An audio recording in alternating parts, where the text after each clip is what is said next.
Okay, so we talked about fat grafting a little bit when I showed some of those pictures, but just let me give you a little bit more detail on what's involved there. This has been relatively a more recent advance in the world of facial rejuvenation, and it's become a lot better over the last few years. And again, it wasn't part of my training, 10 or 12 years ago, and it's something that I've added to my practice over time. And that's one of the great things about our specialty, is it's just continuing to advance, and there's just a lot happening, and it's very exciting. So it's really become more popular, and I'd say even more the last 2 years, more than that. But the results are long-lasting, better than fillers. It's permanent results, and we can inject all around the face, the eyes, the nasolabial folds, the cheeks, some of those areas that I was showing you before. We can take the fat from either the thigh or the abdomen. Those are kind of the more common areas we take it. If you're really thin, sometimes we have to go to a few different areas to try to get enough fat to graft. The fat is harvested through a cannula. This picture on the top left is showing that. So under the skin, just kind of going back and forth, pulling the fat graft out, and then it's processed and washed. The blood and oil components are removed, and then it's injected in that right lower through a very small needle hole in the face. So there's no stitches or incisions or anything. It's injected just like a filler. Okay, so here's a couple of pictures of fat injections with facelift.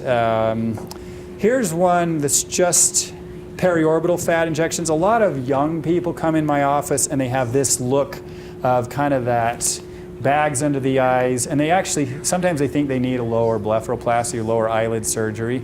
And a lot of times it's not the case. It's just hollow and they need volume. And we can do that with fillers.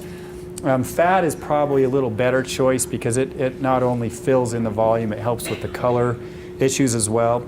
The one downside of fat is that it doesn't survive 100%, so we usually have to put about twice as much in as we want, and we hope about half of it will survive. But sometimes less than half survive, so I always tell people, we might have to supplement with this with a little filler, or we might want to do a second fat grafting procedure, down the road.